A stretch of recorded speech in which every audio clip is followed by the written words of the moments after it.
Audio boleh? Audio okey.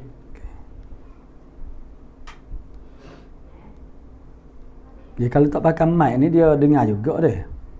Tak jelas mana. Tak jelas deh. Kalau mic tu jelas kaki. Ya.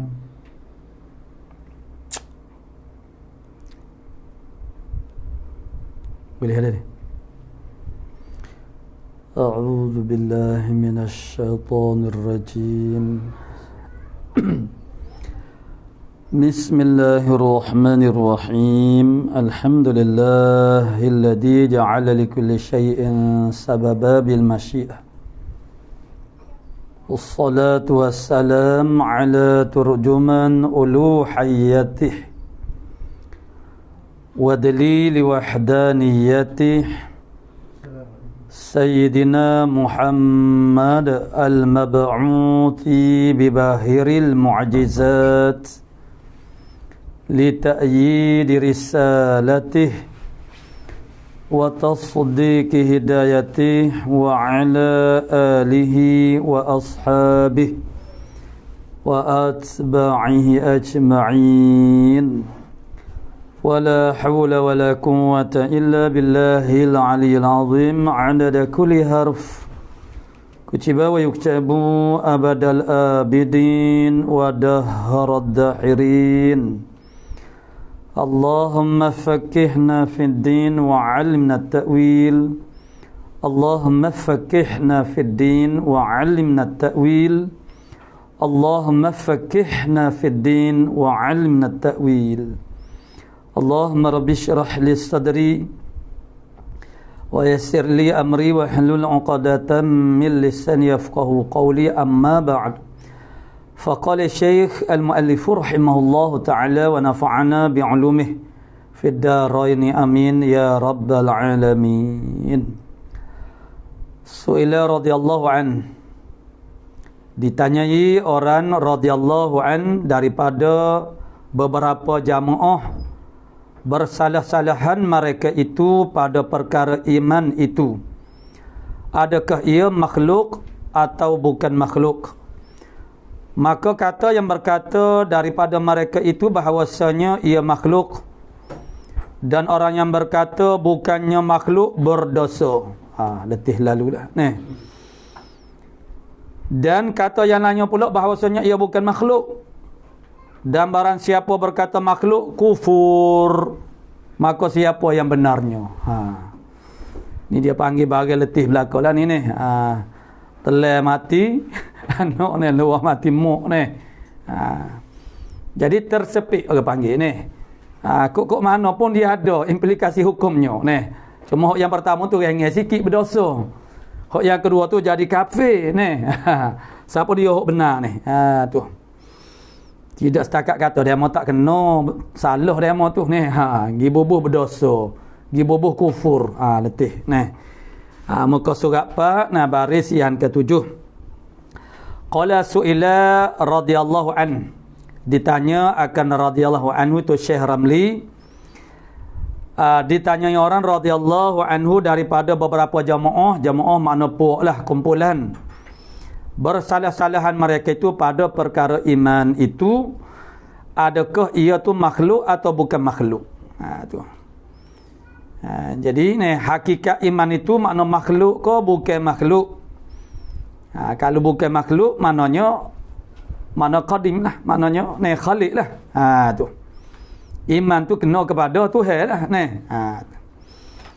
Jadi perselisihan ini ni pada dasarnya kita tahulah kerana orang panggil sudut pandangan yang berbeza ni. Jadi berkhilaf. Kemudian ni dia kata bahawasanya ada setengah daripada mereka itu berkata bahawasanya ia makhluk. Iman itu adalah makhluk. Bapa kata makhluk. Lepas ni kita tengok bapa ni. Dan orang yang berkata bukannya makhluk, orang yang kata bukan makhluk, hak kumpulan yang pertama, siapa dia kata iman itu bukan makhluk, dia berdosa. Tu. Bermakna kita kena kata iman itu makhluk lah. Itu pandangan yang pertama. Dan kata yang lainnya pula bahawasanya ia bukan makhluk, dan barang siapa berkata makhluk, kufur ia. Siapa dia pergi kata iman itu ialah makhluk, dia kufur. Maka siapa yang benarnya? Tu. Maka dijawab oleh Syekh Ramli, iman itu pada kata jumhur yang muhakkikin, majoriti daripada ulama-ulama yang muhakkikin. Muhakkik maknanya yang tidak bercakap kosong. Mana tiap-tiap pandangannya apa yang dilontarkan oleh mereka bersertakan dengan dalil. Itulah orang panggil tahqiq. Tu. Iaitu tasdik hati. Tu perkataan yang pertama tu sudah menjelaskan kepada kita tasdik hati. Tasdik hati, tasdik ni apa dia? Perbuatan. Tasdik hati makna perbuatan hati, mentasdikkan. Tu makna iman. Dan itulah hakikat iman yang sebenarnya. Walaupun di antara ta'rif yang popularnya ialah mana at-tasdiqu bil qalbi wal iqraru bil lisan wal amalu bil jawarih. Sebenarnya kalau kita nak kira hakikat iman, al-iqrar bil lisan tu dia bukan hakikat iman. Sebab iman ni ialah benda dalam hati, fa'lul qalbi. Cuma begitulah takrif. Maknanya yang mentakrifkan iman itu ialah maknanya tasdiq bil qalbi, kemudian iqrar bil lisan dan juga al-amal bil jawarih. Sebenarnya al-iqrar wal amal itu adalah syarat, panggil pembuktian kepada iman dalam hati. Sebab hati ni bahagian hak dalam hati ni tidak dapat diiktilahkan akan dia. Orang tak nampak, orang tak tahu. Jadi untuk ijra' ahkam syar'iyah, maka perlu ada suatu bukti, tanda bahasanya seorang itu beriman. Jadi kalau tak ada tanda nisbah kepada makhluk, tidak bolehlah diijra'kan, diperlakukan ahkam syar'iyah kepada dia. Maka dengan sebab tu perlu orang panggil ada iqrar, ada al-amal. Sedangkan pada batinnya sah. Itu pandangan yang pertama orang panggil. Maknanya tasdik dengan hati saja itu makna sah dah. Pada batin maksudnya di sisi Allah Taala dia beriman dah. Cuma orang tak tahu kata dia beriman. Sebab apa? Sebab tak ada tanda. Tak ada bukti. Buktinya apa dia? Al-iqrar bil lisan. Mengucap 2 kalimah syahadah. Dan al-amalu itu adalah al-amalu bil jawarih sebagai pembuktian kepada tahqiqnya iman dalam hati itu. Sungguh kau tak percaya itu ialah diiringi dengan perbuatan atau tindakan yang selaras dengan apa yang diimani. Kalau kita beriman bahasanya makna azabul qabri haqqun, sengoti sungguh. Maka kita akan mana orang panggil bertindak untuk menjauhi daripada janji kena seksa dalam kubur tu. Segala asbabnya barulah tahqiq kata orang tu benar-benar beriman. Tu. Jadi yang pertama pandangan yang pertama itulah jumhur yang muhakkikin, majoriti daripada ulama muhakkik, iaitu tasdik dengan hati, membenarkan dengan hati. Hati kita kata ya sungguh mana Allah Taala tu wujud. Tu. Itu makna tasdiq bil qalbi. Itulah hakikat iman. Dengan barang yang datang akan dia, barang yang tu yakni tasdik dengan barang yang diketahui, suatu yang amat nyata yang didatangkan dia, suatu yang amat nyata itu oleh Rasulullah sallallahu alaihi wasallam daripada Allah Subhanahu wa taala dengan dia, dengan suatu yang amat nyata saat ni, ataupun yang disebut juga sebagai al-ma'lum minad din bid-darurah, suatu perkara yang diketahui dengan secara latah, secara badihi. Itu ialah daripada Allah Subhanahu wa taala, daripada agama Islam. Jadi hak tu tasdik benda tu, itu dia panggil maudhu' dia. Apa dia yang nak ditasdikkan itu maudhu' iman dah. Tu maudhu' iman tu hak mana? Hak Nabi mai royak. Dia benda tu benda yang sangat latah. Latah ni makna masyhur, makna orang tahu belaka. Jadi tasdik dengan hati, itulah makna imannya. Hakikat iman itu ialah at-tasdiqu bil qalbi. Tu. Jadi tasdik hati itu apa dia? Perbuatan hati. Perbuatan hati itu hati siapa? Hati makhluk, hati hamba. Hati kita manusia ialah makhluk. Jadi perbuatan makhluk, itu makna makhluk lah. Makhluk tu makhluk, perbuatan makhluk pun makhluk juga. Tu. Cumanya isu yang telah diangkat mula-mula sebelum daripada ni ialah perbuatan itu dijadi perbuatan makhluk tapi dijadikan oleh Allah Ta'ala. Termasuklah orang panggil kesan daripada perbuatan itu. Itu dia panggil sanawiyat. Tindakan yang berlaku hasil daripada tindakan yang pertama. Yang bukan kita sengaja sengalim pisah dok. Tindakan yang kedua dia jadi dengan sendiri. Kita buat yang pertama, yang kedua tu dia jadi. Tu. Itu pun juga Allah Ta'ala yang menjadikan dia. Contoh dia gerak cicing, gerak jari itulah. Tu. Pada pandangan zahir memanglah kita tengok automatik gerak jari gerak ni. Itu makna ta'liliyah. Padahal bukan begitu hakikatnya. Tu. Jadi ni tasdid dengan hati barang yang didatangkan akan dia, barang yang tu makna yang diketahui suatu yang amat nyata.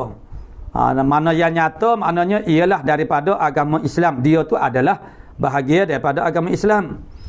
Yang dibawa datang oleh Rasulullah daripada Allah Ta'ala dengan dia, dengan barang yang tu.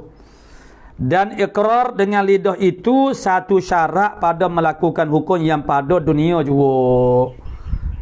Itu dia panggil iman pada zahir. Nak jadi sah iman pada zahir. Zahir tu apa dia? Inda nas, di sisi manusia. Inda Allah, cukup dah. Hak pada batin, yakni at-tasdiqu bi qalbi. Walaupun dia tidak ikrar, tidak mengucap sekalipun. Tapi maslahah supaya kita ini diperlakukan, dilayani seperti orang Islam. Tu. Seperti disembahyangkan akan dia, boleh makan sembelih dia, boleh menikah. Tu. Kalau tidak, tak boleh lah. Sebab ahkam syariah itu dibina di atas perkara yang zahir. Tu. Jadi yang zahir itu ialah ikrar dengan lisan dan juga amal bil jawarih. Jadi maknanya ikrar, makna ikrar dengan lidah itu ialah satu syarat pada melakukan hukum yang bangsa dunia sahaja. Tu. Maksudnya bukan perkara yang mengesahkan iman pada batin, yakni di sisi Allah Ta'ala. Tidak. Mana kalau seorang itu tidak ikrar sekalipun, tetap saja sah iman dia di sisi Allah Subhanahu Wa Ta'ala lah kalau dia benar. Dan Allah Ta'ala Maha mengetahui benarnya hati seorang itu. Tu. Tapi orang manusia tak boleh lah. Di sisi manusia dia adalah kafir. Jadi dia tak boleh nak menyalahkan manusia lah. Apa orang panggil halangan dia tu untuk menzahirkan. Kalau ada halangan, ada kekangan, tu lain lah. Tu. Jadi nak Islam senyap-senyap je misal kata. Tu. Jadi orang tak tahu. Jadi orang menganggapkan dia tu kafir. Rugilah dia nyok. Dalam bab hubungan dia dengan orang Islam rugi. Kerana sepatutnya dia mendapat benda yang paling mahal daripada orang Islam. Gapa dia doa? Wal muslimin wal muslimat wal masuk dah tu. Tapi makna dia tak masuk dah. Orang pun makna tidak secara ta'yinkan sesuatu kebaikan tu kepada dia. Rugilah. Maknanya ditahmah dengan orang mana dia tu, makna kedudukan dia tu dianggapkan sebagai kafir. Tu. Jadi hakikat iman tu ialah tasdiq bi qalbi. Memanglah kita biasa juga berjumpa dengan takrif serupa saat ni. 3 saat ni. At-tasdiqu bi qalbi, al-iqrar bil lisan wal amalu bil jawarih. Itu biasa orang buat takrif iman tu begitu. Jadi sebenarnya dua bahagian yang akhir tu sebenarnya ialah syarat untuk nak memperlakukan hukum-hukum syariat kepada dia. Dan kata kil, jadi pandangan yang pertama itu adalah pandangan yang terkuat. Itu kaedah dia. Dalam fiqh kita pun makna memang kalau orang panggil makna pandangan yang mula-mula disebut itu, itulah pandangan yang terkuat. Melainkan di sana dia adalah penjelasan bahasanya pandangan yang terkuat tu ialah yang lain. Tu. Pahak lain tu duk mari kil lah. Dan kata kil, iman itu tasdik dan ikrar keduanya sekali. Jadi di atas kata kil ini, kalau tidak ikrar, bermakna tidak sah iman dia. Pada batin pun. Sebab hakikat iman itu bagi dia ialah tasdik dan juga ikrar. Keduanya sekali. Tu pandangan yang kedua. Yakni bersusun keduanya dinamakan dia iman. Barulah nama iman. Kalau tasdik dengan hati saja tidak nama iman lagi. Kena ada ikrar bil lisan. Tu. Jadi sebenarnya sudah terjawab dah. Maknanya siapa dia ke hak benar? Hak benar maknanya mana iman itu ialah makhluk lah. Kerana ia adalah perbuatan makhluk. Tu. Dan kata qil bahawasanya iman itu ikrar dengan lidah dan perbuatan amal. Pulak ni kata qil. Tak ada. Tasdik dengan hati tu tak ada. Ni. Jadi dia kata ikrar dengan lidah dan perbuatan amal. Mana perbuatan amal seperti sembahyang, zakat. Jadi duk semaya, zakat, keluar zakat. Tu iman tu. Jadi kalau kita mengambil pandangan yang muktamad itu tak panggil iman, dia panggil Islam tu. Ni. Tu. Islam itu maknanya wasyarahan al-amal. Tu apa namanya? Wa fusirul imanu bi tasdiqi. Itu kata Ibrahim al-Laqani. Itulah panggil muallif kepada musannif kepada kitab Matan Jawharat Tauhid. Wa fusirul imanu bi tasdiqi wal islam masyrahan bil amal. Dan engkau syarahkan akan Islam itu amal, yakni a'maluz zahirah. Tu. Islam itu ialah merujuk kepada a'maluz zahirah, yakni amale-amale al-jawarih. Itu makna Islam. Kita semaya, puasa, amar ma'ruf nahi munkar, itu Islam dah. Tu. Islam itu pembuktian kepada iman kita. Sungguh kita beriman kepada Allah Taala. Tu. Dan kata qil bahawasanya iman itu dan zakat dan atas tiap-tiap kaul itu daripadanya ia makhluk. Jadi ada berapa? Pandangan yang pertama 2 qil jadi 3. Di atas tiap-tiap pandangan tadi semuanya iman itu adalah merujuk kepada makhluk. Tu.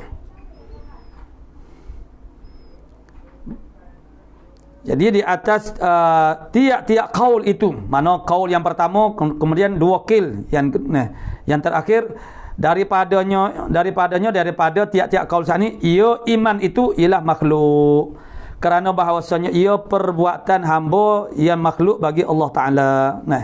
Perbuatan hamba tu ialah makhluk Allah Taala juga. Tu. Hamba tu makhluk Allah Taala. Perbuatan Allah Taala tu ialah makhluk Allah Taala juga. Mana? Itulah buka panggung.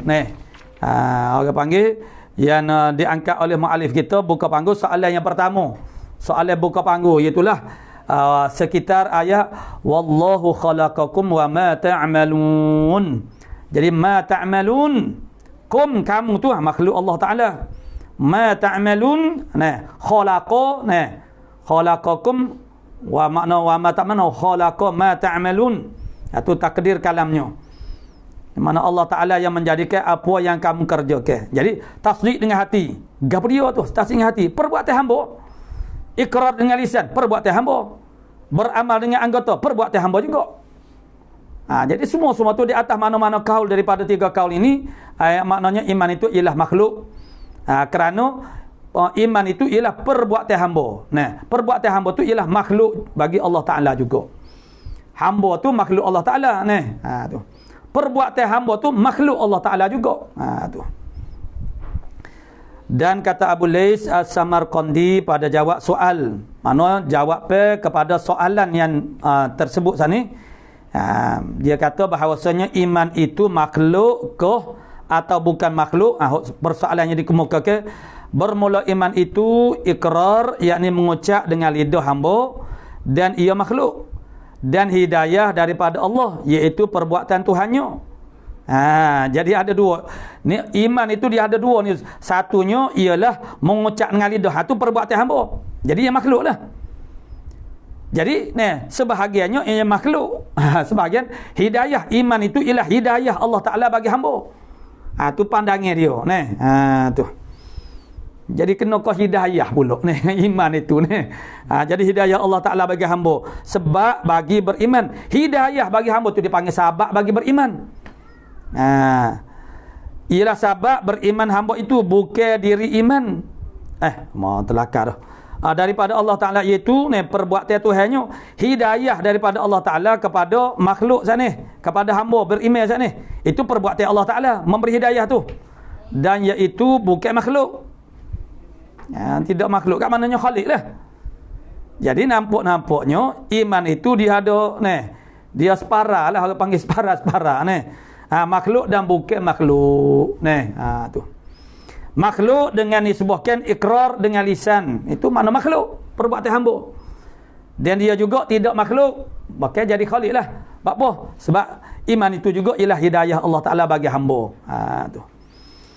Maka kata ma'alif kita rahimahullah ta'ala, maka adalah jawab ini tasammum, bermudah-mudah. Mikir sekali je orang panggil ni. Orang tanya kau dia iman. Pakai jawab mono-mono begitu ni. Tidak menhalusi ni. Jadi maknanya kurang tepat lah ni. Tu. Apa pula pergi kepada hidayahnya ni. Hidayah tu bukan iman, kerana hidayah Allah bagi hamba itu sebab bagi beriman. Hidayah tu ialah jalan, lorongan kepada jadi beriman. Memanglah hidayah tu perbuatan Allah Ta'ala. Tapi iman itu dia tidak kena kepada hidayah. Hidayah tu ialah asbab kepada beriman. Tu. Sekarang yang ditanyakan ialah tentang diri iman. Zat iman itu gapo dia? Makhluk kau bukan makhluk. Tu. Diri iman. Hidayah tu bukan diri iman. Dia panggil benda-benda yang muta'alaq, dia panggil. Benda-benda yang bersangkut paut dengan iman. Nak boleh orang itu jadi beriman, dia tasdik dengan hati, dia iqrar dengan lisan dan dia beramal dengan anggota. Iyalah dengan sebab dapat hidayah daripada Allah Ta'ala. Betul lah makna hidayah tu perbuatan Allah Ta'ala. Tapi dia bukan bahagia daripada iman. Dia bukan daripada orang panggil juzuk-juzuk iman tu. Tidak. Bukan. Dia adalah asbab kepada seseorang hamba itu jadi beriman. Tu. Sedangkan iman itu, diri iman itu ialah merujuk kepada perbuatan hamba. Mana? Perbuatan dia mentasdikkan maudhu' iman dalam hati dia. Kemudian dia ikrarkan dengan lafaz yang mujmal, iaitulah dua kalimah syahadah. Kemudian dia beramal dengan anggota bagi merealisasikan apa yang dia buat pengakuan saat ni. Ikrar tu makna mengaku lidah. Itu makna iman. Jadi hok khilaf mana kata orang iman itu ialah tasdik dengan hati, maknanya ikrar dengan lidah. Tu munasabah lah. Alih-alih ni Abu Les ni dia bawa kerana iman itu ialah hidayah juga. Sebahagian daripada iman itu melibatkan hidayah. Betul lah kalau melibatkan hidayah itu dari sudut dia menjadi asbab kepada orang itu beriman. Jadi jawab ni makna tasammuh, makna bermudah-mudah, ambil mudah. Kerana hidayah Allah bagi hamba itu sebab bagi beriman hamba itu, bukan diri iman. Hidayah tu bukan diri iman. Supaya kita kata roti cana, roti cana ni. Jadi apa bagi, apa benda yang orang panggil menjadikan roti cana tu? Mana beheh dalil dia, makna gandum. Tu maknanya bahagia-bahagia dia ni. Jadi hidayah itu bukan bahagian daripada iman. Jadi bahagian iman itu ialah tasdik. Kemudian orang panggil mana ikrar. Kemudian samarah iman tu pula orang panggil tubik takwa. Tubik takwa tu mana itulah mana. Takwa tu mana beramal dengan jawarih gap dia. Tubik takwa mana takut, malu kau Tuhan, ta'zim tu buah-buah dia pula tu. Jadi perlu dibezakan. Orang panggil yang kita duk cara sekarang ini ialah diri iman tu. Gap dia diri iman tu. Makhluk kau bukan makhluk. Gitu persoalan yang dikatakan tu. Jadi bagi beriman hamba itu bukan diri iman, kerana tiada ditanyai diri iman dan sabaknya. Hok ditanya ialah diri iman, bukan diri iman dan sabaknya iman. Sabak iman itu tak masuk dalam soalan yang ditanya. Hok yang ditanya ialah diri iman tu. Hakikat diri iman tu makna makhluk ke bukan makhluk. Tu. Jadi maknanya mu'alif kita temana dia tidak jawab secara direct lah makhluk ke tidak makhluk ni. Maksudnya hok sani dia tanya, hok sani satu kau kata berdosa, hok satu lagi kalau kata makhluk kalau kata bukan makhluk kafir dia kata ni.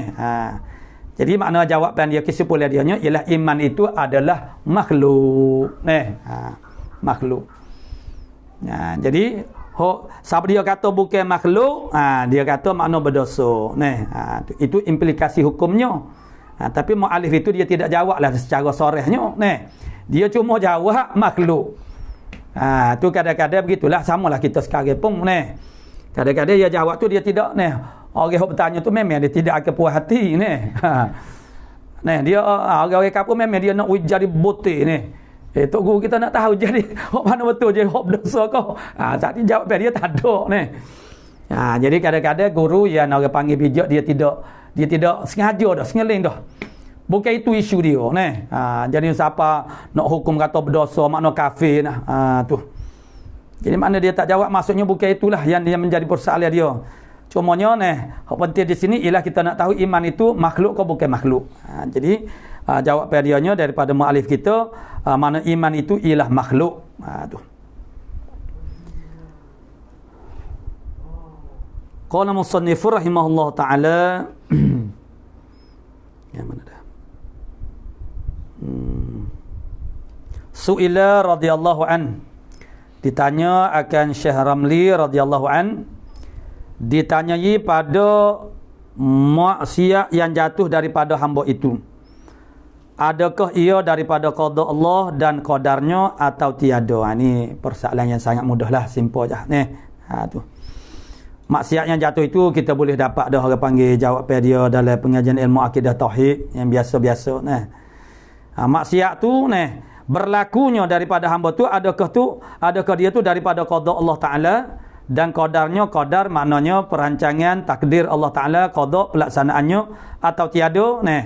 Ini boleh jawab selalu dah. Maka dijawabnya tiap-tiap suatu yang berlaku bagi hamba itu semata-mata dengan qada Allah dan dengan qadarnya Allah, dan tetapi tiada dapat hendak dibuatkan hujah dengan dia. Tu kecik rekah-rekah begitu lah.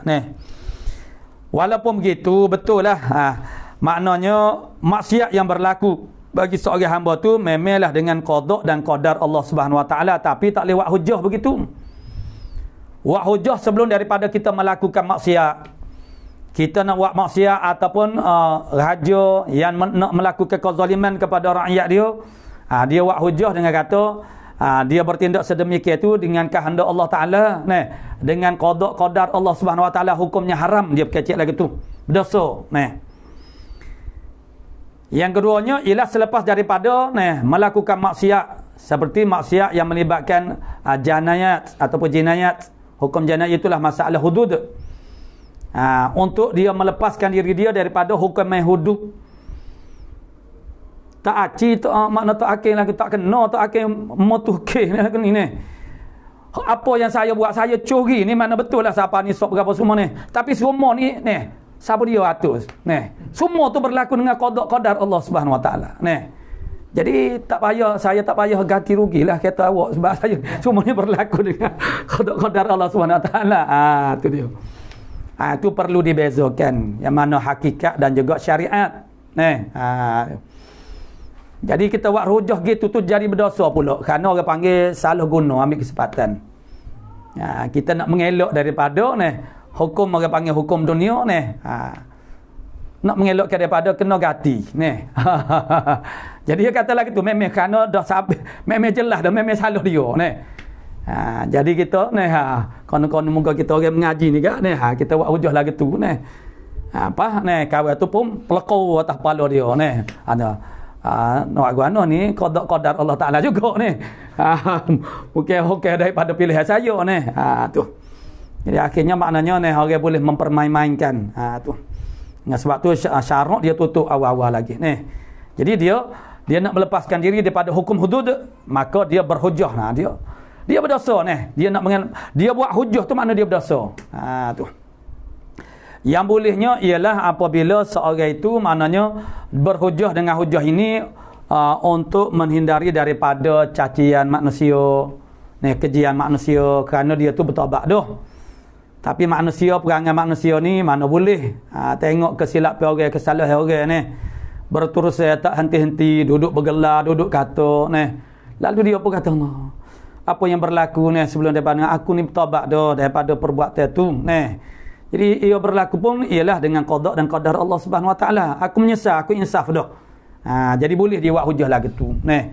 Jadi mana kalau tidak ada masalah begitu makna tak boleh. Hukumnya adalah haram. Su'ila radhiyallahu an, daripada seorang percaya ia dengan hatinya. Percaya dengan hati itu makna tasdik lah. Terjemah.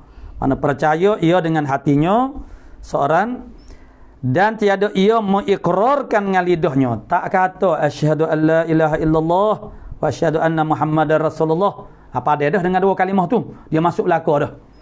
Orang panggil bahagia iman, bahagia Islam, bahagia ihsan, semua terkandung dalam dua kalimah syahadah itu. Jadi dia percaya dengan hati, dia yakin, dia beriman, dia tasdik dengan hati dia bahawasanya Allah Taala Tuhan yang sebenar, Allah Taala wujud, Allah Taala bersifat dengan semua sifat-sifat kamalaknya. Dia beriman, makna dia percaya, dia tasdik, tapi dia tidak ikrar dengan lidah. Dia tidak ikrar dengan lidah. Maka adakah memberi manfaat baginya pada hari akhirat?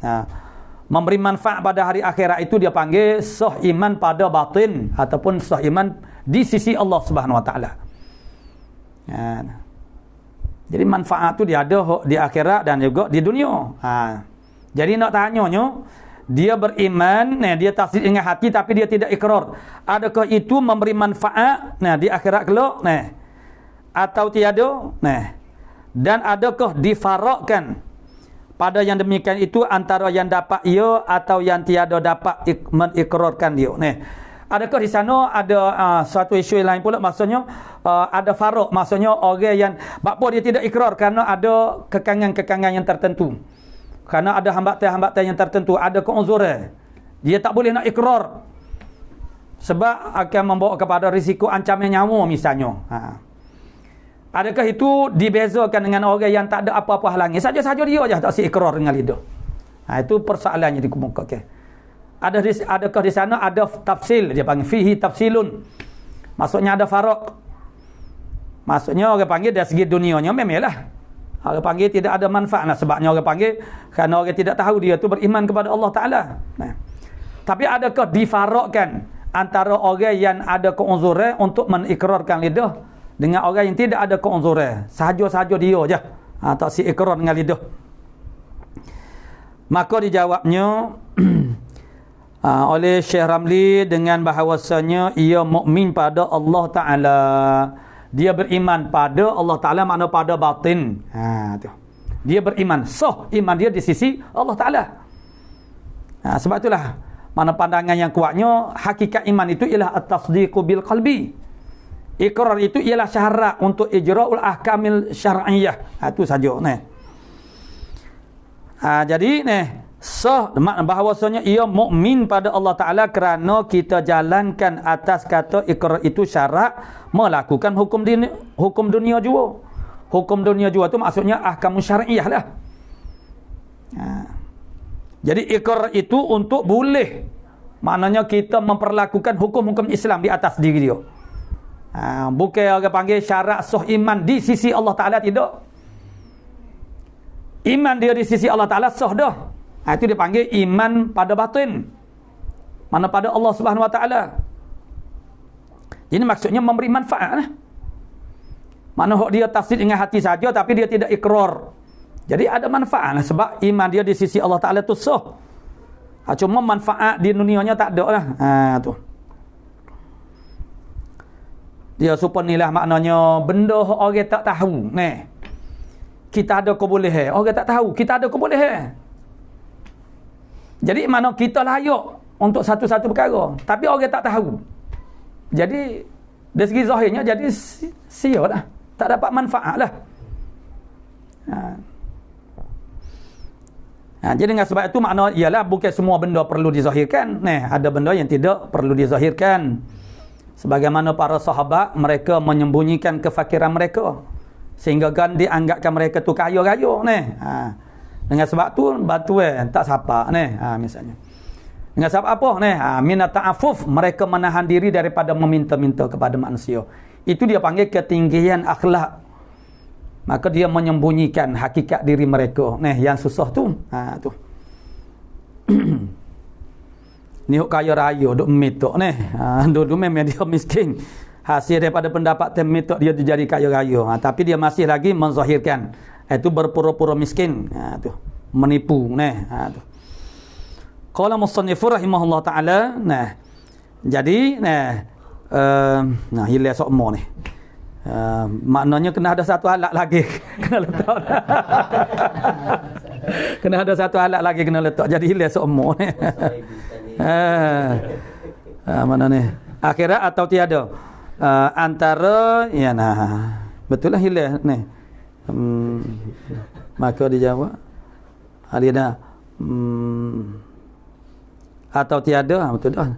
Maka dengan bahawasanya ia mukmin pada Allah Taala kerana kita jalankan atas kata ikrar itu syarat melakukan hukum dunia juga. Seperti kita semaya akan dia, itulah hukum dunia. Bila dia mati kita wajib kena semaya. Fardu kifayah kena ada orang semaya. Maknanya kena tanah di perkuburan orang Islam. Itu ijra'u ahkam syar'iyyah. Sekarang orang tak tahu dia tu beriman. Mana orang tahu hati dia tu. Dan pusaka, boleh pusaka salah satu daripada mawanik makna iris ialah ikhtilafuddin, bersalahan agama tu. Bersalahan agama makna tak boleh mempusakai antara satu sama lain.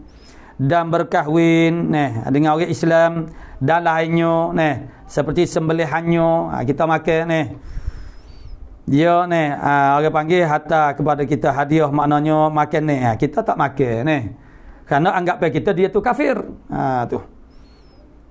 Dan layanan kita sebab sikap kita terhadap orang yang beriman lain, sikap kita kepada orang kafir lain. Patut orang kafir tu dia tidak sama pula ada orang kafir yang anti kepada orang Islam, dan kepada Islam ada orang kafir dia tidak anti. Dia tidak marah kepada Islam, cuma dia tak masuk Islam. Maka sikap kita berbeza. Mana orang kafir yang bersikap kasar kepada orang Islam, bersikap bermusuh dengan orang Islam. Jadi sebab tu orang Islam sendiri pun kita kena tahu orang panggil kedudukan dia. Orang warna, orang fasik, orang zalim. Tapi kita hari ni kita tak ambil kira apa dah. Nak beli tu kita cari tempat paling murah. Bukannya tutup aurat tak tutup aurat. Jadi kitab fiqh kita disebut tengok mana tutup aurat. Kalau sama-sama tutup aurat, tengok pula mulut dia duk kumat kambing, enggak dia duk berzikir duk tu. Kita cari murah 10 sen pun kita pergi lagi hok 10 murah 10 sen tu. Kita tak kira benda-benda lagu tu. Jadi maknanya sikap kita kepada orang yang beriman pun berbeza-beza mengikut tahap iman dan takwa mereka. Bahkan orang mana apatah lagi orang kafir. Jadi bila orang tak tahu makna seorang itu makna orang beriman, jadi macam mana dia nak memperlakukan layanan-layanan dia tu seperti orang Islam tu. Itu saja. Maksudnya iman dia di sisi Allah Taala sah, bermakna manfaat di negeri akhirat. Tapi di atas dunia dia dipulau oleh orang Islam lah. Makna orang Islam tidak orang panggil menolong dia misalnya tu. Su'ila radhiyallahu an, ditanya akan radhiyallahu an itu Syekh Ramli, wa imanuna qaulun wa fi'lun wa niyyatun wa yazdadu bittaqwa wa yanqusu birrada. Yakni iman kita itu perkataan dan perbuatan dan niat. Jadi supaya tadilah hakikat dianya ialah tasdik biqalbi makna niat tu. Cuma ni di atas khilaf ulama sana itu sebagaimana di atas ada yang kata ikrar dengan tasdik, kena kedua-duanya. Ada kata ikrar dengan amal saja dia tinggal niat tu.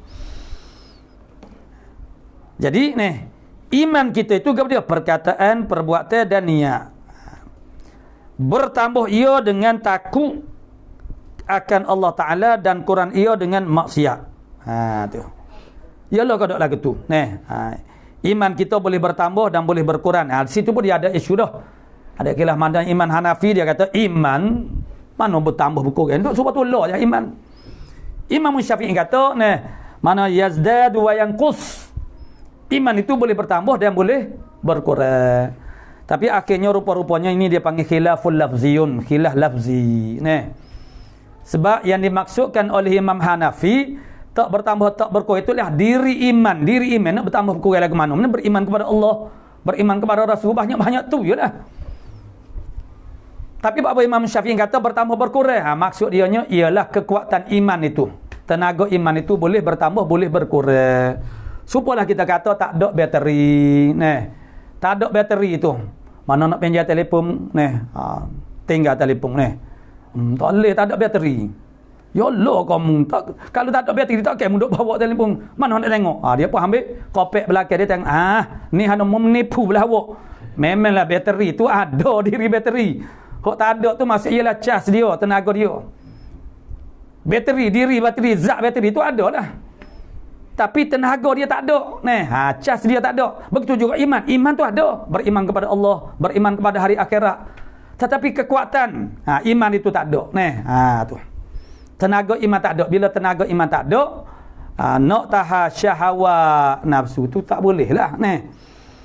Moga iman sebesar kuku. Mana syahwat kepada kejahatan itu sebesar bukit Maruk. Syahwat ni maksudnya keinginan. Keinginan itu macam angin lah. Kalau ajawi kita nak baca angin pun boleh, ingin pun boleh. Angin ni dia bergerak. Keinginan kita ni dia terbit daripada nafsu, syahwat. Makna dia terbit daripada nafsu, dia bergerak kepada matlub dia. Jadi kalau matlub dia itu makna syar, makna syurur, makna kita kena tahan. Tahan dengan apa? Dengan kekuatan iman. Dah kekuatan iman tak ada, tak ada iman. Orang panggil tak ada iman, kurang iman. Makna tak ada iman, makna kurang iman. Bukan kata tak ada, zero, kosong, tak, bukan. Tu. Jadi maknanya, iman itu boleh bertambah, boleh berkurang. Itu persoalan jadi dimaksudkan oleh makna soalan ni. Maka dijawab oleh radhiyallahu an, iaitu yang kaul itu mengucap dua kalimah syahadah pada hak yang kuasa ia, pada hak orang yang kuasa bercakap. Dan fi'il itu sembahyang dan zakat, dan niat itu ialah tasdik dengan hati dengan barang yang diketahui yang didatangkan oleh Rasul daripada Allah Ta'ala, pekerjaan yang amat nyata pada agama. Itu dikenali dengan satu istilah al-ma'lumu minad dini bid-darurah. Perkara yang sangat nyata dalam agama. Tu. Dia perlu dibezakan dengan perkara-perkara yang agak orang panggil tidak diketahui oleh orang awam. Tu. Yang nyata tu maksudnya orang tahu berlaku. Latah. Seperti wajib semaya. Kalau ada satu orang Islam mengatakan dia tak semaya, ni bukan rupa-rupanya dia tak tahu kata semaya ni wajib. Kalulah dia tahu semaya ni wajib, tentu dia tak tinggal semaya. Itu tak boleh nak terima. Sebab apa? Tak latahnya pengetahuan ini sehingga tak usah kata orang Islam. Orang bukan Islam pun tahu orang Islam wajib kena semaya. Arak haram, zina haram itu dia panggil benda yang orang panggil daruri. Diketahui dengan daruri, mana bahasanya benda tu adalah minad din, daripada agama. Benda yang sangat nyata. Tu. Benda-benda itulah makna yang nak ditasdikkan. Tu. Itulah yang makna maudhu' kepada benda barang nak ditasdik tu. Diketahui yang didatangkan oleh Rasulullah daripada Allah, pekerjaan yang amat nyata pada agama. Tidak semua. Tu. Sebab ada benda-benda yang asin khususnya kepada umum orang awam. Nyata pada agama, bertambah ia dengan bertambah amal dan kurang dengan kurangnya amal. Itu dia. Kekuatan iman kita tu boleh bertambah dengan amal dan boleh berkurang dengan kurang amal. Tu. Bermakna bila kita orang panggil banyak melakukan amal, maka itu dia akan menambahkan iman, kekuatan iman. Bila iman semakin kuat, amal pun jadi semakin banyak pula. Amal semakin banyak, jadi iman kau kuat lagi. Dia macam piramid. Maksudnya ialah bila iman kuat, amal pun dia jadi kuat jugalah. Bila kita tambahkan amal, iman dia akan jadi bertambah juga. Begitulah orang panggil bahagian penyusutan. Maksudnya kalau iman kurang, menyebabkan amal kurang. Bila kurang amal, iman pun jadi. Dia memberi kesan. Amal memberi kesan kepada iman. Sebab tu jangan sedap hati Kalau Nabi menyatakan bahasanya seorang hamba itu kalau ada di dalam hati dia sebesar zarah je iman, pasti dia dapat masuk syurga. Jadi orang boleh jadi kata tak apa asalkan ada iman. Kita kena ingat bila orang itu makna duduk dalam daerah orang panggil kefasikan. Fasik ni maknanya buat dosa besar, tak bertaubat.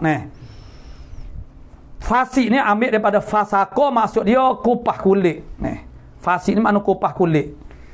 Macam buah yang kita kupas. Kulit agama tu gabriel ialah Islam. Isi dia ialah iman.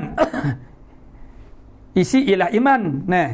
Islam itu ialah kulit. Semaya, puasa, zakat tu kulit lah. Jadi kalau orang tak semaya tu dia panggil orang fasik.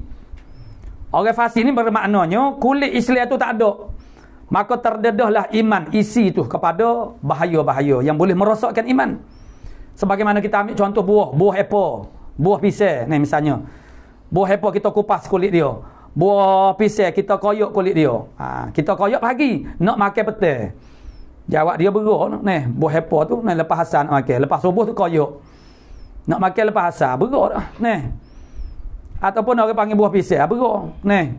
Sebab kulit tu dia menjaga ke isi tu. Jadi bila orang tu makna tak semaya dia tak ada hubungan dengan Allah Subhanahu Wa Taala, bermakna dia tidak mendapat ismatullah, peliharaan daripada Allah Taala. Bila dia tak buat amal Islam, bermakna iman dia tu terdedah kepada bahaya sebab Allah Taala tak ambil cara. Sebab dia buka, orang panggil buka kulit, mana kupas kulit. Tu makna orang fasik. Bahaya. Ni, orang panggil kita tu dedahkan iman itu dengan tidak ada orang panggil penyangga dia. Tu. Islam itulah yang menyangga iman. Islam tu apa dia? Amalu zahirah, amalan kita. Mana orang yang kuat beramal, banyak melakukan amal ibadah, maka iman dia akan bertambah. Bila iman bertambah, dia akan jadi lebih kuat untuk melakukan amal. Jadi dia akan lebih banyak melakukan amal ibadah. Bila lebih banyak melakukan amal ibadah, iman dia akan semakin mantap lagi. Akhirnya iman semakin kukuh, amal semakin banyak. Tu. Dia semakin dekat kepada Allah Subhanahu Wa Taala. Itulah dia punya orang panggil keadaan dia sifatnya begitu. Tu. Begitu juga amal-amal yang jahat akan menyebabkan tercalat, cedera iman. Iman yang cedera menyebabkan amal jadi cedera pula. Kau jadi malah nak ibadat, kau kuat buat maksiat. Tu. Jadi jangan sedar hati asal ada iman sudahlah tak apa dah tu. Kerana amal-amal kejahatan kita itu akan memudaratkan iman kita. Qala su'ila radhiyallahu an. Ditanya radhiyallahu anhu daripada makrifah, makna tentang makrifah. Daripada makrifah bagi pekerjaan agama itu apa ia? Makna tentang makrifah, makna mengenal bagi pekerjaan agama itu apa ia? Gapo dia yang kita kena kenal? Tu. Pekerjaan agama apakah yang kita kena kenal? Dan adakah ada hingganya, ada sakat ke tak? Pekerjaan agama makna urusan amalan-amalan agama lah. Hak wajib kita kena tahu tu gapo dia. Tugasan agama. Bidang tugasan orang panggil kita sebagai manusia, makna hamba Allah Taala ini. Apa dia? Tu. Ada hingga ke atau tiada berhingga? Tak ada hingga. Tu. Maka dijawabnya radhiyallahu an bahawasanya perkara agama itu terkandung ia di dalam firman Allah Taala. Masuk pertanyaan dia nya, soalan itu kita kena faham dulu. Gapo dia makrifah? Maksudnya makrifah mengenal bagi pekerjaan agama tu gapo dia? Mana apa barang Mana jadi kalau kita jawab mana semaya, puasa, itulah pekerjaan agamanya. Adakah ada hingga, ada sakat atau tak ada sakat? Jadi mu'alif kita jawab secara jamik dulu, syamil dulu. Gapo dia? Pekerjaan agama itu, perkara agama itu dia terkandung ia di dalam firman Allah Taala, wa ma ataakumur rasulu fakhudhuh wa ma nahakum anhu fantahu. Duduk dalam itu. Itulah urusan-urusan agama. Dan barang yang didatangkan kamu oleh rasul itu, maka ambil kamu akan dia. Amal. Apa saja hak Nabi mari beroyak kepada kita. Itulah benda-benda hak kita kena tahu. Itu makna umum lah. Secara mujmal. Jadi apa saja benda hak Nabi mari beroyak kepada kita, kita kena ambil. Kena ambil tu kalau dalam bentuk beramal, kena beramal. Kalau dalam bentuk orang panggil akidah, maknanya kena i'tiqad. Kalau orang panggil dalam bentuk cerita, kita kena membenarkan cerita tu daripada Nabi itu adalah benar. Yang mengandungi ibrah. Mana qasas, mana kisah cerita Nabi ataupun apa saja itu di dalamnya ada ibrah. Itulah. Mana apa saja Nabi mari royak kepada umat, kita kena ambil. Itulah benda orang panggil kita kena tahu. Tu. Maka ambil kamu akan dia dan barang yang diteguhkan kamu oleh Rasulullah, maka menerima teguh kamu. Menerima teguh tu maksudnya kita mana hak Nabi teguh tu maknanya kita jangan buat. Maka masuk di dalamnya. Jadi kesimpulan daripada sabdaan Nabi saat ni, maka masuklah di dalamnya dalam makna hadis tu Islam dan ihsan dan iman. Jadi maksudnya benda kita nak tahu perkara ataupun pekerjaan agama ni apa dia? Iman, mana Islam, iman dan juga ihsan. Tu. Gap dia iman, gap dia Islam, gap dia ihsan. Tu kena tahulah. Tu. Dan menyuruh dengan ma'ruf. Menyuruh dengan ma'ruf, amar ma'ruf dan menegah akan mungkar. Tu dia tafsir lah tu. Tafsir. Dan sembahyang dan zakat dan puasa dan haji dan umrah dan perang fi sabil, perang sabil, perang sabilillah, dan segala yang ma'murat, segala benda yang disuruh oleh Allah dan disuruh oleh Rasul. Itulah pekerjaan agama. Kalau dia tanya apa ia tu, maknanya gapo dia, gapo benda kita kena tahu. Pekerjaan agama ni lah. Dia terkandung dalam firman Allah Taala saat ni. Tu. Gap dia benda-benda dalam agama ni. Dia panggil maudhu'at dia tu. Wa ma ataakumur rasul fakhudhuhu wa ma nahakum anhu fantahu. Dia masuk dalam situ. Dia rangkul habis dah tu dalam tu. Kerana orang yang jahil segala makmur dan yang ditegahkan daripadanya. Maknanya apa yang ditegah oleh Rasul daripadanya, daripada yang ditegah tu. Kerana orang yang jahil daripada setengah perkara itu ialah orang yang jahil bagi pekerjaan agamanya, yang jahil tu. Jadi jahil dengan pekerjaan agama lah. Tu. Jadi soalan dia tanya apa barang kita kena tahu ni dalam bahagian ni lah. Secara umumnya. Kemudian mu'alif kita sebut secara contohnya semaya, maknanya puasa, zakat, ada lagi. Tu. Itu ambil hok sebut hok kasar-kasar ni. Semua tu dia terkandung dalam ayat Allah Taala wa ma ataakumur rasul fakhudhu wa ma nahakum anhu fantahu. Tu masuk dalam tu belaka. Su'ila radhiyallahu anhu daripada Mahdi, adakah ia ada sekarang atau belum lagi ada? Tu pada zaman dia ni. Tu soalan dia ni. Mahdi ni ada dah ke tak? Tok Guru ada ke tak Mahdi ni sudah ada dah pada masa sekarang atau tidak? Tengok jawapan Syekh Ramli. Maka dijawabnya Syekh Ramli, makasanya mengaji seorang laki-laki pada aku. Ada satu orang jatuh tu dia duduk mengaji dengan aku, kitab Usuluddin. Lepas tu, ia pada Usuluddin berkata ia orang yang mengaji dengan Syekh Ramli ni adalah ia Mahdi ni, Imam Mahdi ni ada maujud sekarang pada negeri Anum. Anum negeri sekian-sekian, negeri sekian-sekian, negeri mana dia tak sebutlah mana negeri sekian-sekian. Anu tu ialah panggil kinayah daripada nama. Kalau nama orang, nama tempat ni. Itu maksudnya anu. Makna anu tu makna maknanya fulan. Fulan dalam bahasa Arab mana fulan. Fulan tu bukan manusia saja, nama negeri pun dipanggil fulan juga ni. Jadi yang anu tu makna terjemah Melayu kita ni. Pada negeri anu maksudnya negeri si fulan-fulan, maksudnya negeri adalah nama dia tu. Dia sebut. Jadi Imam Mahdi ada dah, dia kata ada dah wujud pada, ada dah sekarang ni, ada dah di negeri sekian-sekian dan tiada memberi nyata tuanya. Jadi orang tu dia tak mari, tak royak kat aku ni umur tu setara mana dengan banyak lalu tahun dia, mana tak royak ni, dia royak kata ada dah. Banyak tu je cara beli royak ni. Orang tanya dia royak ada satu orang jatuh mari mengaji dengan aku, dia kata Imam Mahdi tu ada dah negeri sekian-sekian. Tapi dia tak royak umur tu berapa tahun ni. Macam tu lah. Tapi kalau dalam Fatwa Al-Hadithiyah tu, Syekh Ibn Hajar, kitab yang uslub dia sama macam ni jugalah. Itu ada anada tu kitab tu. Itu agak banyak juga persoalan yang ditanya tentang Imam Mahdi ni. Tu. Ni sekadar tu Syekh Ramli pelepah tanya. Ada orang yang duduk ngaji dengan kita ni. Dia royak Imam Mahdi tu ada dah negeri sekian-sekian ni. Tapi dia tak royak turun mana memang di masa tu. Tu. Itu untuk mendapatkan maklumat tu dia banyak lagi lah, kita cari dari kitab-kitab lain. Tu. Qala su'ila radhiyallahu an. Ditanya orang apabila naik matahari daripada maghribnya. Itu dia panggil alamat kiamat besar. Apabila naik matahari daripada maghribnya, maghrib matahari lah, pihak barat kerana matahari ni biasanya ditubik daripada makna timur, masyrik. Adakah diterima taubat hamba? Itu pun sebenarnya sekadar itu mana benda yang dah biasa dah diutarakan dalam kitab akidah pun ada.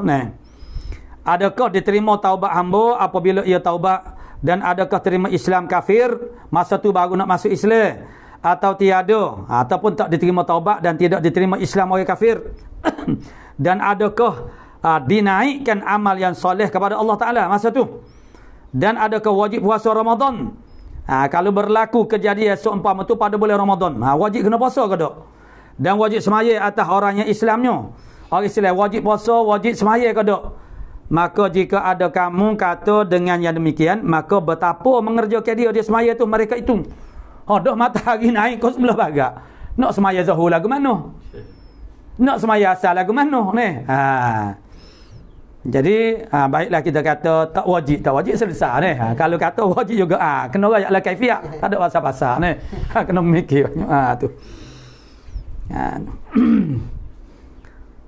Maka dijawabnya Syekh Ramli, tiada diterima lagi taubat orang yang sudah ada mukallafnya. Sudah ada mukallaf, mana akhir balik dah dia. Dia bertaubat masa tu makna tidak diterima. Atau orang yang asinya, orang yang berdosa, dia bertaubat ketika matahari naik ke sebelah barat. Tu saya tak terima dah. Dan tiada lagi diterima Islam orang yang kafirnya, baru nak masuk Islam masa tu tak diterima, maka tetaplah dia tu di atas kufur. Sebagaimana Fir'aun, masa dia lemas dalam laut Qalzum, makna dia menyatakan beriman kepada Tuhan Nabi Musa dan Tuhan Bani Israel. Tapi itu bukan masa dia. Timing dia tidak kena, bukan puye dia, begitulah juga. Itu makna kiamat kecil bagi tiap-tiap orang. Yang duduk di halkum itu bukan masa nak bertaubat dah. Ni kiamat besar. Ini pintu taubat telah ditutup oleh Allah Subhanahu Wa Taala. Orang panggil mana orang kafir nak masuk Islam pun juga ditutup. Dan dinaik kepada Allah Ta'ala segala amal yang soleh. Mana amal-amal soleh dinaikkan pada masa tu. Dan segala hukum yang wajib dan sunat dan lainnya tinggal atas halnya. Tak ada gapo-gapo lah. Tinggal. Dan matahari berkekalan yang demikian itu hingga gelincir, kemudian kembali jatuh pula seperti adatnya. Seperti adat jatuh kot sebelah barat juga. Mana dia pergi kepada orang panggil siapa gelincir. Kemudian maknanya dia kembali semula. Jadi sana dan segala hukum yang wajib dan sunat dan lainnya tinggal atas halnya. Maknanya atas halnya maksudnya wajib jugalah, sunat jugalah. Tu.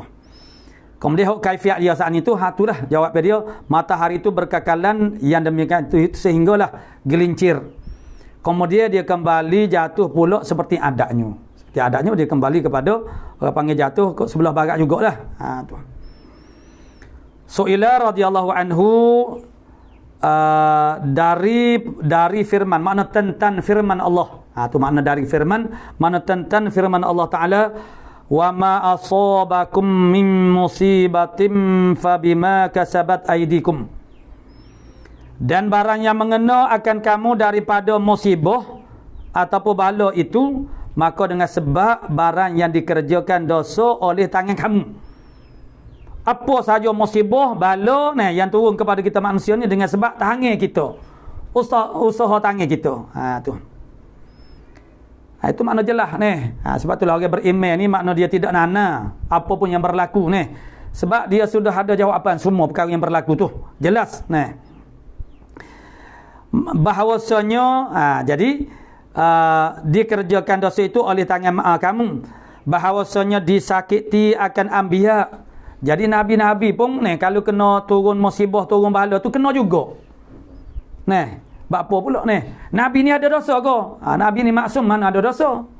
Apa Nabi kena juga musibah? Tu. Dan kanak-kanak berdosa ke? Tak berdosa. Tapi bapa dia tu kena juga musibah ataupun bala. Tu. Patut-patut gak maknanya musibah bala tu kena kepada orang awak kerja maksiat tu lah. Bapa kanak-kanak kenanya dia tak berdosa. Dan binatang pun tak berdosa juga, dia tidak mukallaf. Maka sekalian mereka itu tiada dituntuti suatu atas mereka itu tidak mukallaf. Mana kanak-kanak tidak mukallaf bermakna tak ada dosa lah. Binatang tidak mukallaf, maka dia pun tidak berdosa juga. Tapi bapa mereka juga merasai kesakitan, terkena juga orang panggil bahan daripada musibah dan juga bala. Tu. Sedangkan Allah Ta'ala menyatakan apa saja yang mengenai kamu daripada musibah tu dengan sebab usaha tangan kamu. Jadi bahalah orang awak kerja sajalah. Patut-patutnya. Maka dijawabnya radhiyallahu an adalah disakitkan anbiya dan segala orang yang tiada dosa atasnya. Itu panggil mukmin taqiyin. Dan juga orang panggil sana yang tidak mukallaf. Sebab hendak diangkatkan darajat mereka itu pada Allah Ta'ala. Itu dia. Nabi-nabi ni maknanya kesempurnaan mereka itu tidak habis. Dia boleh bertambah.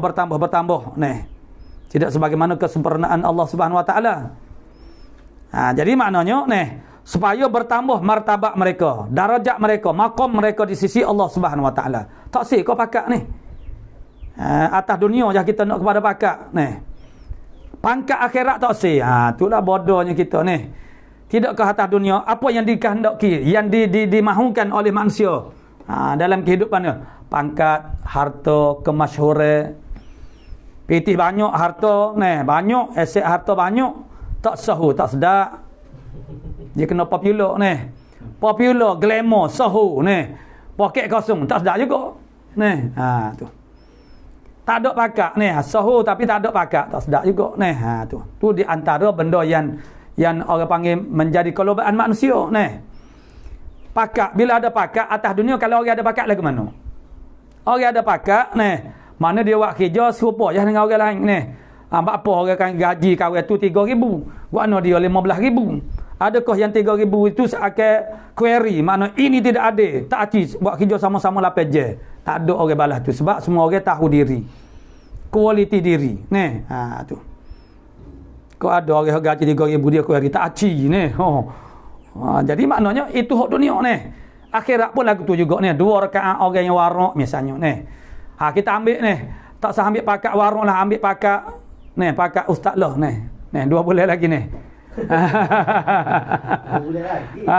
Tu untuk orang panggil memisahkan diri daripada pangkat azbi. Apa kata Nabi sabda Nabi sallallahu alaihi wasallam ini ada dalam teks khutbah khutbah nikah yang dibuat oleh majlis. Kalau kita biasa hadir majlis akad nikah, kita biasa dengar hadis ni. Raka'atani minal mutazawwiji afdalu min 70 raka'atan minal azbi. Masyaallah. 2 rakaat orang yang berkahwin lebih mahal daripada 70 rakaat orang bujang. Sebab itulah para sahabat tu ada dalam kitab Idahul Mubham tu dia. Dia kata, kalau aku tahu esok aku akan mati bini aku mati aku akan berkahwin lagi. Maksudnya wilah tua setara mana pun mereka loba lagi untuk berkahwin kerana agak orang panggil janggal dan tidak molek kalau kita mati dengan tidak ada isteri. Tu. Bukan nak gotu dah dah muka tua dah tengok orang yang tahu kelebihan tapi orang tak tahu gak orang panggil tohmoh yang bukan-bukan lah. Allah gelenyar lagi dia kata tak pada dengan tua gelenyar lagi. Dia tak faham. Duduk seorang ni makna dia banyak hak dari segi agamanya dia meraihkan kita manusia, patu pula dari segi dunia pun orang jatuh dia lebih lemah daripada orang perempuan. Sebenarnya orang perempuan lebih kuat, lebih tabah daripada orang laki-laki. Orang laki-laki ni status duduk tak akan lama. Orang perempuan cuba buat bacia. Balik ni buat bacia di kampung dia kawasan denda tu, mana ramai duduk dengan janda. Tentu jawab dia ramai janda. Orang tino puas tahu tu lelaki sah veteran lah, bukan muda sah veteran. Ngini balom baik aku main dengan cucu aku sebab dia menikah dia kena cara ke tu lelaki. Orang jatuh ni perangai dia nak orang cara ke dia pas kita manusia ni dia ada satu naluri iaitu hebubuh dari kita, dan manusia ni dipanggil dalam dakwah dia panggil makhluk ijtimai, makhluk sosial, makhluk pesin tak boleh duduk sorang. Kita ni ada satu benda satu penyakit nama dia kesik duduk sorang Jadi penyakit kesik duduk sorang ni lebih kuat bagi orang jatuh pada orang laki-laki berbanding dengan orang perempuan. Orang jatuh tak boleh orang jatuh kalau sakit gak beradu-adu lah. Orang tina sakit, kita orang jatuh turun naik rumah. Wak tak heran, wak sombong ni. Maknanya tak kisah ni. Tapi kalau orang jatuh sakit, tak boleh lepas tangan. Bini kena jamuh, kena gosok semua. Tu. Orang tina makna dia sakit pun dia, minta tolong pun taklah kita heran juga ni. Sabar ni, kuat ni.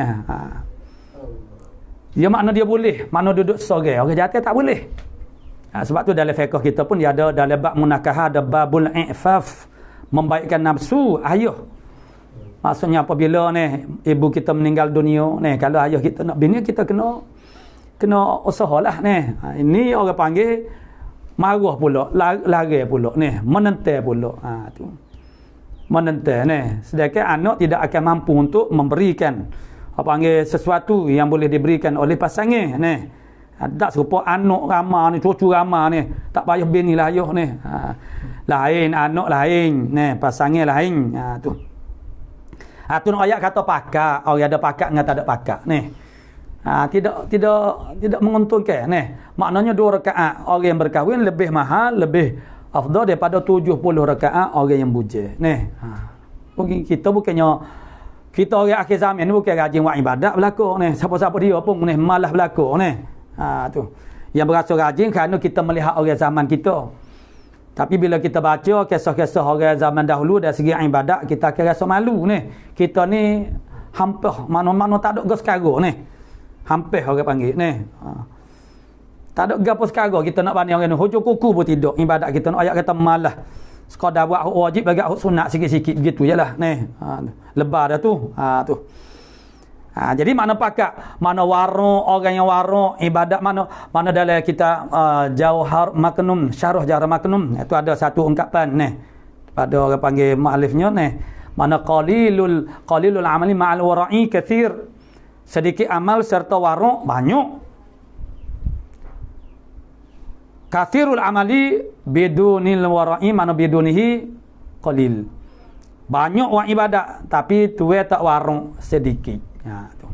Warung-warung tu ialah jenama merujuk kepada pangkat di sisi Allah Ta'ala lah. Orang ada pangkat zuhud, warung ni. Tu makna orang ada pangkat di sisi Allah Subhanahu Wa Ta'ala. Buat ibadat sikit tapi gaji mahal. Tak sih. Tu. Jadi maksudnya dinaikkan martabat ni. Jadi sebab itulah orang yang beriman ni maknanya dia alhamdulillah li kulli halin wa ala kulli halin. Jadi kena musibah pun sepatutnya tu seperti dalam kitab Minhaj itu ni. Dalam bab syukur bahagian terakhir sekali. Bagi orang-orang yang hampir dengan Allah Ta'ala abrar muqarrabin ni, musibah itu bagi mereka ialah nikmat. Lalu mereka meninggalkan lafaz istirja kepada lafaz syukur. Sepatutnya bila kena musibah inna lillahi wa inna ilaihi raji'un. Tapi mereka ni semua ahwal mereka itu ialah alhamdulillah, makna puji kepada Allah. Tidur mereka ni, kerja mereka ni. Itu dia panggil tenggelam dalam lautan nikmat. Itu makna penakhiran kepada kitab Minhajul Abidin. Apa? Sebab dia tu maknanya orang panggil dapat nikmat-nikmat yang sebenarnya ialah nikmat dini, nikmat agama. Dapat hidayah, taufik, kekuatan untuk melakukan ibadat kepada Allah Subhanahu Wa Ta'ala. Nah. Jadi kena musibah pun itu adalah nikmat. Sebab apa nikmat? Banyak. Nah. Sebabnya bila kita ni orang panggil dimusibahkan, dibalakan, kita jadi lebih dekat dengan Allah Ta'ala. Rasa bergantung harap kita kepada Allah Ta'ala tu lebih mantap. Dan itulah dia panggil teras kepada abdiyah. Sifat teras abdiyah kepada dia al-iftiqar wal-ittirar. Tu. Orang yang paling mantap sifat iftiqar dan ittirar dia kepada Allah Ta'ala, dialah orang yang paling dekat dengan Allah Ta'ala. Bila kita meninggalkan sifat ini, kita jadi jauh daripada Allah Ta'ala. Gap dia takabur. Mana hatu takabur ujubnya tu, hatu kita dah jauh. Tak berasa berkehendak, berhajat kepada Allah Ta'ala ni. Bila masuk kita rasa bergantung harap kepada Allah Ta'ala, ketika kita ni orang panggil mana berada dalam situasi kekurangan, maknanya kelemahan, sakit ni. Sebab tu makna ada dalam hadis kitab Tajdzib atau fil hadis. Salah satu daripada hadisnya ni menyebut bahasanya arba'u da'awati la turaddu. 4 doa yang tidak ditolak oleh Allah. Mana doaul marid hatta yabri'a, doa orang sakit sehingga dia tu sembuh. Apa doa orang sakit begitu sangat dekat kepada istijabatillah? Sebab orang sakit ni, pergantungnya hati dia dengan Allah Ta'ala lebih mantap. Bila kita sakit, pada zahirnya, ibadat kita pada zahir tidak sempurna. Seperti kita kata semaya tak boleh berdiri, kena duduk, Tapi dari segi batin kita, dia jadi lebih mantap, lebih sempurna. Sebab apa? Sebab kehadiran sifat berharap kepada Allah Ta'ala itu lebih mantap. Bergantung harap kepada Allah Ta'ala itu lebih mantap. Itulah sifat abdiyah kita. Iftiqar dan juga itirar kepada Allah Subhanahu Wa Ta'ala. Jadi sebab itulah dalam hadis pun ada sebut bahasanya, idza haballahu 'abdan ibtalah. Apabila Allah Ta'ala sayang kepada hamba-Nya, Allah Ta'ala balakan dia. Limadha? Dia sema'a tadarru'ahu, kerana Allah Ta'ala nak dengar tadarru'nya. Kerana hamba ni, bila dia tu duduk dalam keadaan senang, duduk dalam keadaan lene, gagah segala serba-serbi, keuangan gagah, kuat belaka. Pitih gagah, saing gagah, mana ramai nak saing dengan dia, keluarga gagah, gagah belaka, mana hati mana gagah, tubuh badan gagah, semua gagah, Jadi masa tu perasaan kita bergantung dengan Allah Ta'ala tu kurang. Tu. Jadi kalau Allah Ta'ala sayang seorang hamba itu, Allah Ta'ala tak elok dia tu duduk dalam. Dia tu orang panggil, bila dia semakin kaya, dia semakin jauh dengan Allah Ta'ala. Sedangkan Allah Ta'ala sayang kepada dia, lalu Allah Ta'ala musibahkan dia, balakan dia, supaya dia ingat kepada Allah Ta'ala. Okay, kita bila berlaku benda yang cemas, baru nak baca Yasin, baru nak baca mana ayat kursi tak biasa naik kapal terbang, tepuh hawa bergegar ni. Baca Yasin selalu dia ni. Jalan dia gelak sore-sore, tak berhenti radu baca ayat kursi ni. Nak kau tu sebab kita tahu dah makhluk tak boleh tolong kita dah. Tapi kalau kita tu kuat dengan PT, kuat dengan pengaruh, kuat dengan sair, orang sakit bila masa dia ajak tok lepas semaya hajat. Bila puas dah dengan doktor habis dah. Dengan orang panggil bomo habis dah, sepeta habis barulah nak buat semaya hajat Jadi Allah Ta'ala tu adalah pilihan yang terakhir Bila dah kita rupa-rupanya makhluk ni tak boleh menyembuhkan, barulah. Jadi Allah Ta'ala musibahkan kita supaya kita tersedar, supaya kita khabar kita ni berhajat ke Tuhan. Kalau tidak kita tak khabar, sebab segala kehendak kita boleh. Bila kita buat cuih sikit je boleh. Dalam bab rezeki cuih sikit je. Allah Ta'ala beri kepada dia rezeki yang melimpah-limpah. Dia cuih sikit je. Orang lain bukan cuih katok dengan tuku, tak cakap tubik. Dia cuih sikit je. Suih. Petak sikit. Berkebuk-kebuk mari. Jadi dia begar, jual begar mula-mula motor, kereta ke besar jual begar sehingga dia dapat membina satu empire, maknanya dengan jenama yang sangat mantap tu. Gap dia jual begar je. Tu. Hak lain jual begar juga, duk motor buruk situ lah apa bukan lubang dia, bukan jalan dia tu. Lalu akhirnya dia tu jadi mula renggan dah dengan Allah Ta'ala. Ketika kehidupannya tidaklah seluas masa ni, dia berdoa kepada Allah Ta'ala, mintalah peluang rezeki lagi dia tu, kekayaan, tambahkanlah orang panggil kekayaannya tetapi dia lupa untuk menambahkan, mengakhiri permintaannya dengan dan berkatikanlah kekayaan itu, ataupun jika itu kebaikan bagi aku ya Allah. Akhirnya Allah Ta'ala beri jadi kaya. Bila jadi kaya bermakna dia jadi semakin sibuk dah. Kalau dulu dia tu maknanya tak miss semaya Jumaat. Tapi sekarang dah mula jadi renggang dengan Allah Ta'ala. Jadi adakah itu makna jadi kebaikan kepada dia? Ada. Jadi kalau Allah Ta'ala sayang kepada dia, Allah Ta'ala akan musibahkan dia. Liya sema'a tadarru'ahu. Kerana Allah Ta'ala nak dengar tadarru' dia. Tadarru' mana merendah diri dia menajak kepada Allah Ta'ala, meminta kepada Allah Ta'ala. Qala musannifu rahimahullah ta'ala maka sesungguhnya jadi dia satu yang pertamanya ialah kerana nak mengangkatkan martabat ataupun darajat mereka itu pada Allah Ta'ala dan disakitkan segala binatang itu. Apa binatang pun naik martabat juga kau binatang pun ada martabat juga kalau orang kafir, orang Hindu pun memang ada martabat mana konsep reinkarnasi dia tu. Kalau mati kalau orang panggil dia dilahirkan semula, lahirkan semula tu boleh jadi binatang ko ataupun boleh jadi orang semula. Jadi kalau dia tu menakhiri dengan kehidupan dia tu dengan jahat ni, boleh jadi dia jadi binatang ni. Tu. Jadi ada pakak-pakak ni. Tu. Jadi ni binatang ni pula macam mana mereka itu disakiti? Maksudnya bila turun bala ni daripada orang panggil Allah Taala kepada suatu tempat, suatu negeri, kena berlaku orang soleh pun kena ni, binatang hayam pun makna kena juga. Sedangkan mereka tu tak ada dosa ni. Sedangkan Allah Taala menyatakan yang turun musibah bala tu kerana perbuatan jahat, mana khianat manusia. Kerana hikmahnya yang tiada dilihat akan kita suatu yang di dalam ilmunya ilmu Allah Subhanahu Wa Taala, dia mati di situ ni. Hikmah yang kita tidak tahu, tapi ni bagi setengah-setengah orang tu dia tak puas hatilah jawab lagu tu ni. Tapi dia tidak dia orang panggil itu ni mana setakat orang panggil hak di mana ilmu mualif kita ni, maknanya bila tidak zahir lagi hikmahnya, makna tak zahir lah. Tetapi tidak mustahil Allah Ta'ala boleh zahirkan hikmah-hikmah ni kepada setengah-setengah orang.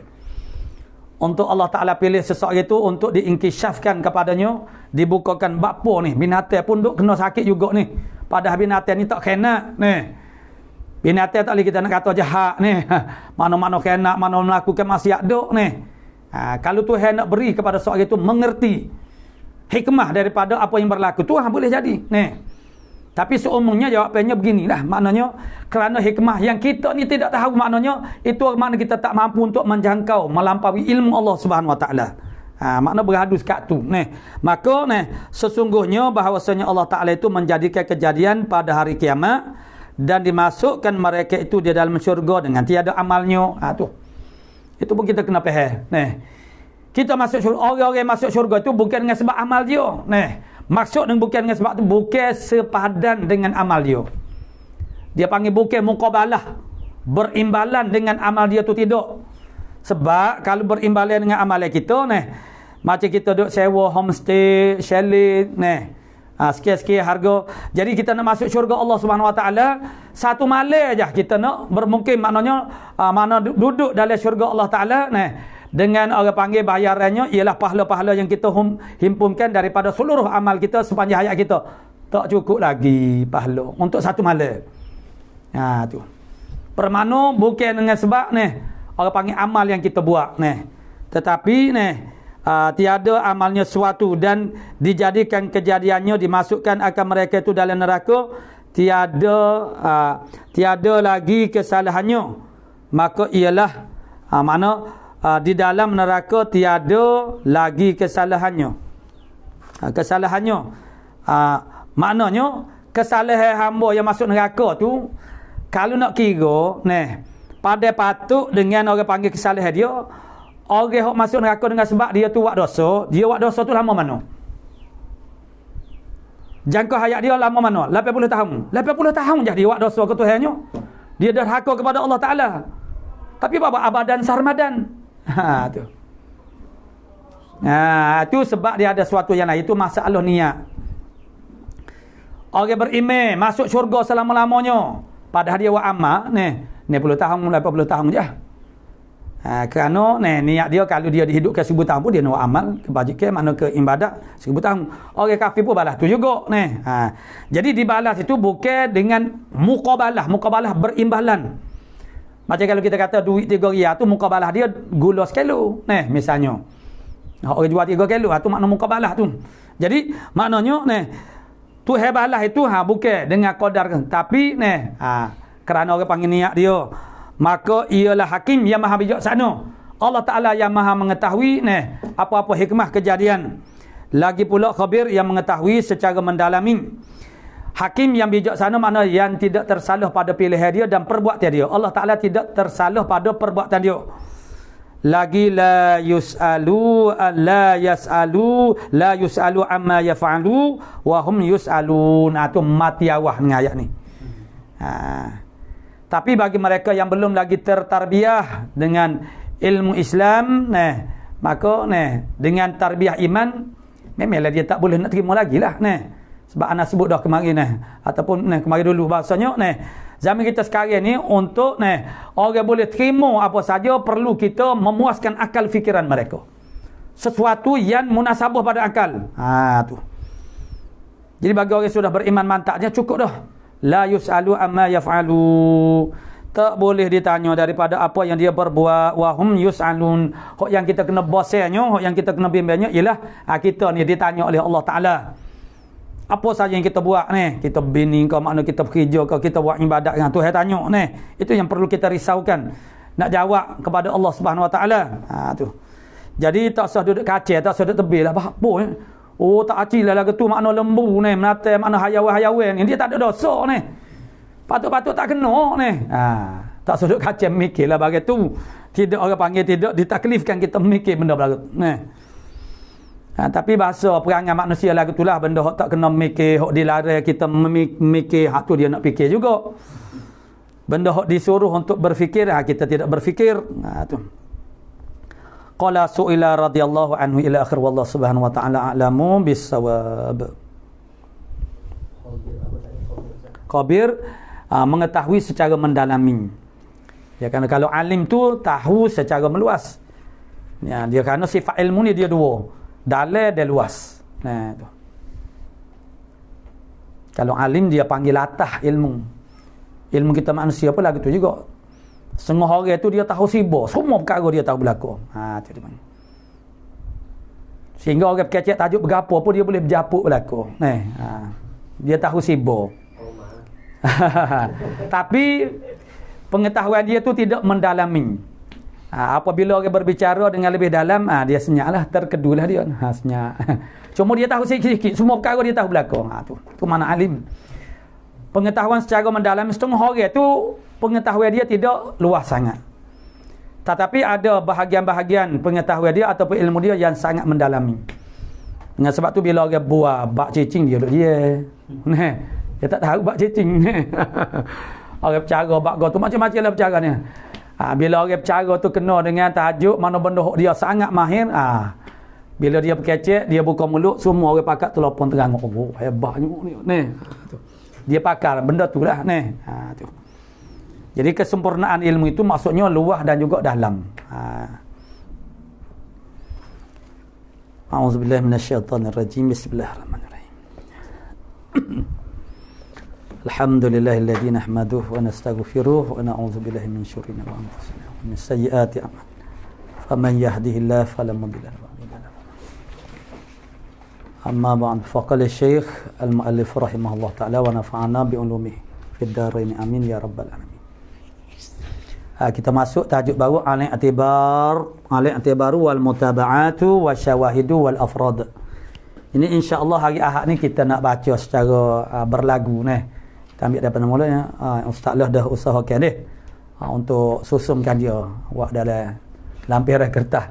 Sebab hak ni nak berlagu lagi ni, lepas tu nak belek lagi ni. Jadi tak ada lah ni. Kita nak mana lah habis satu je nak belek kau ni tak ada. Jadi kalau duduk dalam satu kertas, sebab Ustaz gua cari kedai tak ada lagi dia. Boleh buat lah ni, boleh buat ni. Mata ni Tal'atul Anwar ni. Al-i'tibaru, i'tibar ni makna testing lah. Teratih ni. Tu.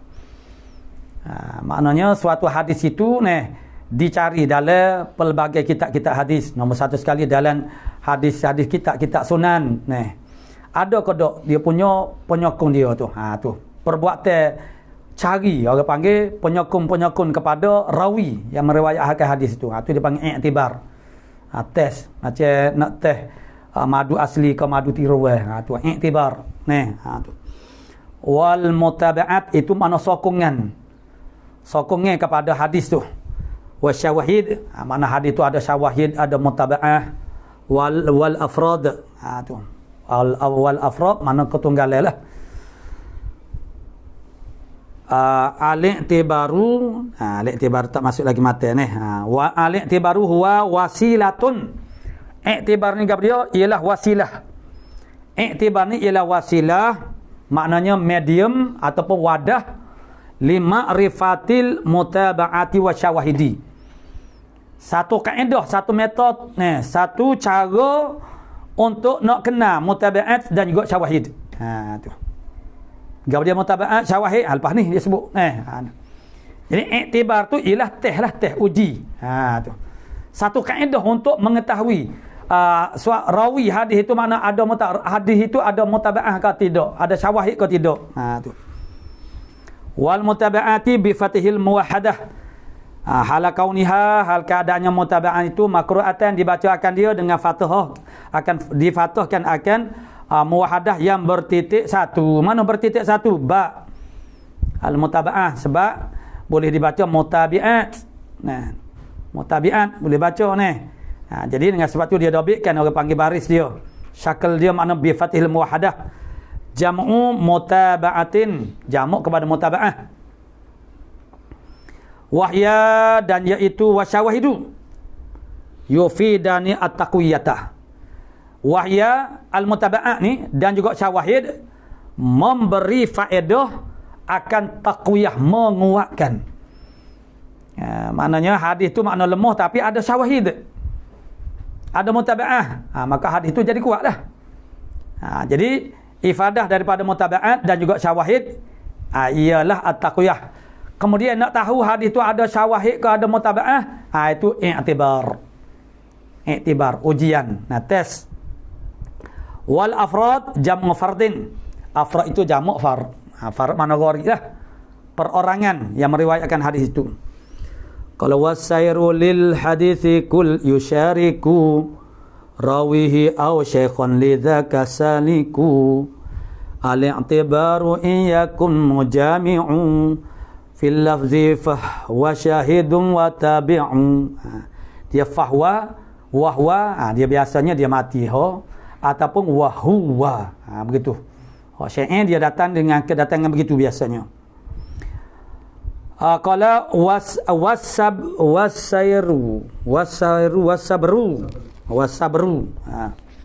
wasabru kita capur selalu baca syarah.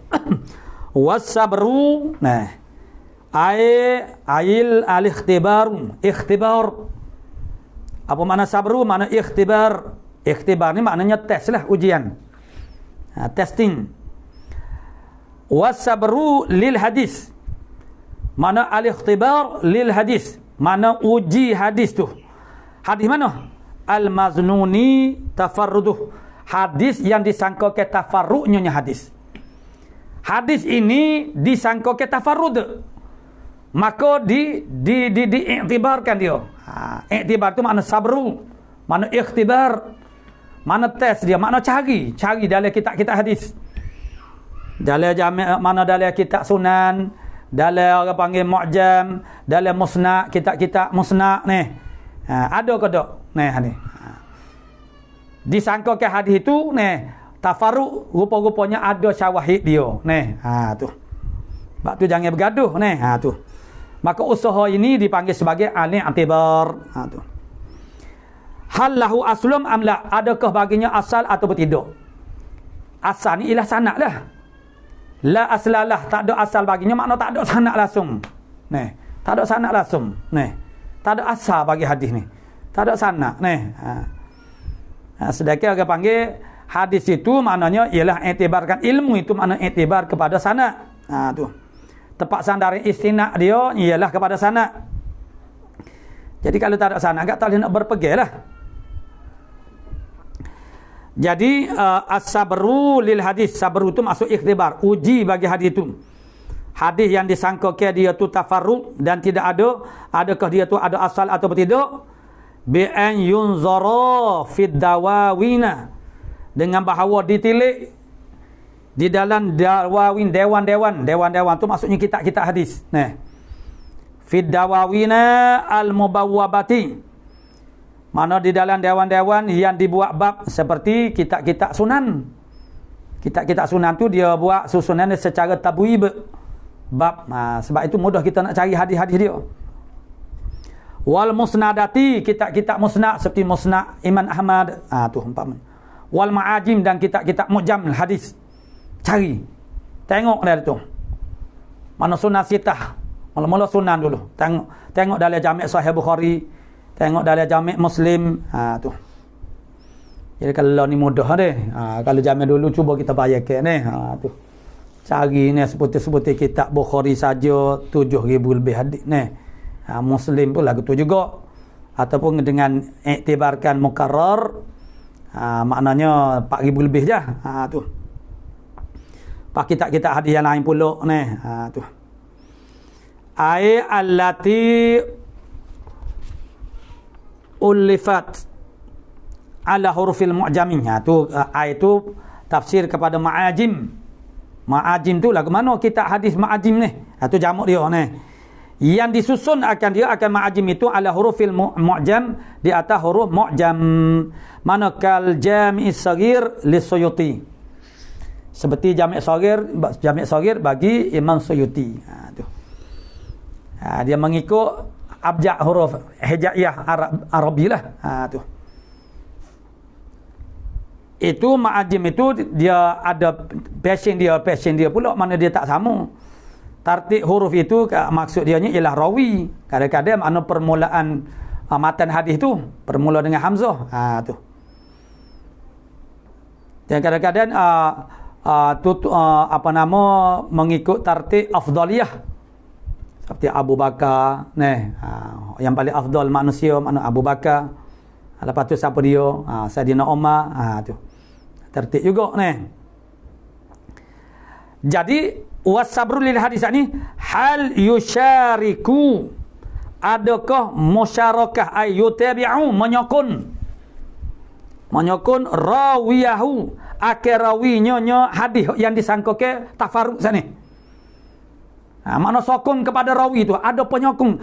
Maksud ada penyokong tu maksudnya ada rawi yang lain yang setara dengan dia tu yang meriwayatkan hadis ni. Tu. Kita tengok contoh dia nampaklah. Rawiyahu ni ada kodok yusyariku rawiyahu, yang musyarakah, yang mutabi'ah. Mana mutabi', mana yutabi'u rawiyahu ay rawiya zalikal hadis. Perawi demikian hadis itu yang ma'al mazununi tafarruduh, yang disangkakan dia tu makna bertafarrud, berseorangan. Au yusyariku syaikha lidzaka, ataupun musyarakah akan guru bagi demikian lizakar rawi in ala, jika teratas. Baiklah, kalau tak ada orang panggil mutabi' bagi rawi itu, tengok pula yang mutabi' bagi tok guru dia pula. Tu. Tengok. Maksudnya tengok tu di mana? Dari Dawawin al-Mubawwabah.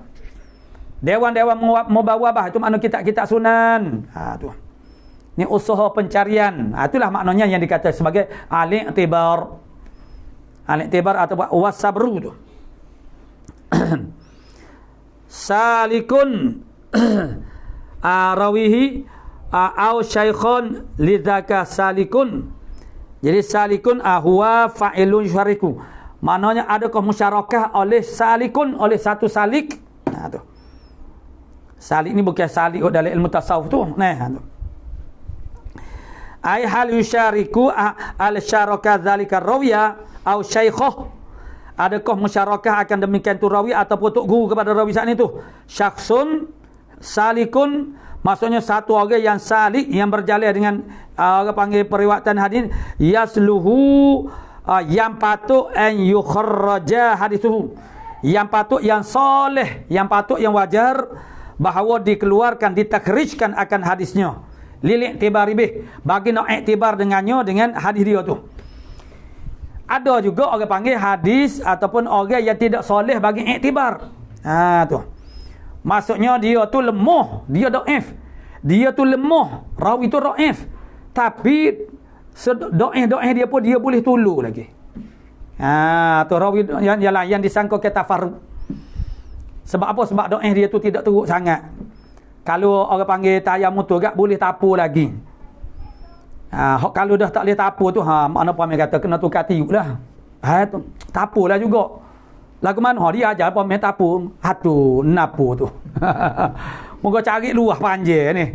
Pemain kata tak boleh nak tapu dah ni. Tak boleh nak tapu tu maknanya terlalu orang panggil doa sangat lah ni. Jadi dia tak boleh nak yusyari, nak menjadi mutabi' kepada rawi yang tafarrud sana, yang disangka ke tafarrud. Tu. Itu masuk soleh. Yasluhu makna salihun, dia tu soleh bagi iktibar.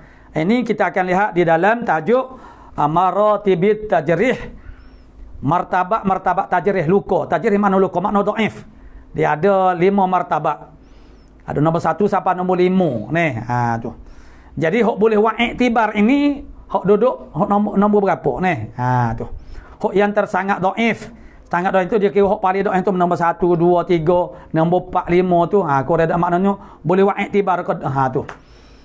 Hok nombor berapa hok boleh buat iktibar. Dia tu nak boleh kita nak orang panggil nak jadi syawahid kepada orang panggil rawi yang lain sat ni. Rawi yang disangkakan tafarrud hadis tu. Tu. Itu yang kata yasluhu an yukharraja hadithu lil i'tibari bi. Ditakrijkan hadis dia untuk nak buat iktibar. Buat iktibar tu nak buat sokonglah kepada hadis yang lain. Wal istishhadi dan boleh buat istishhad buat dalil. Fa qauluhu al-i'tibaru. Jadi kalau kita nak susun semula laras bahasanya al-i'tibaru bermula i'tibar tu apa dia? As-sabru lil hadithi ala hal yushariku rawiyahu aw syaikha lidzalika salikum. Itu definisi makna takrif kepada al-i'tibar. Jadi mu'arrafnya duduk belakang. Sepatutnya mu'arraf tu duduk di depan. Makna benda yang dibuat definisi tu depan lah. Roti ni apa? Pelita air apa dia? Pelita air ni. Ialah satu peralatan. Bila sebut kata satu peralatan keluarlah binatang. Yang ada sumbu, sebab kalau tak sebut peralatan, badak sumbu pun ada sumbu juga. Hak tu binatang. Tu dia panggil takrif yang jami', dia kena dia yang dengan cara hak dia kena ada jami' dan kena ada manik. Benda lain tu tak boleh mana satu peralatan yang ada sumbu, yang ada taki dan dibubuhkan orang panggil secara bodoh-bodoh kita buat takrif ni. Minyak gas yang dulu anak duduk pondok sengaja duduk pakai dapur semawa ni. Tu. Jadi satu sumbu. Jadi kalau dapur semawa banyak sumbu. Mana orang panggil alat untuk menyalakan api juga satu alat untuk menyalakan api tu. Itu dia panggil takrif. Jadi mu'arraf dia duduk depan. Jadi al-i'tibar huwa as-sabru lil hadis hal yushariku rawiyahu aw syaikha lidzalika salikun. Tu. Tu makna al-i'tibaru mubtada'un ila mubtada khabaruhu as-sabru. Jadi mubtada muakhir mithaluhu an yarwiya Hamad ila akhir wallahu subhanahu wa ta'ala a'lamu bis-shawab.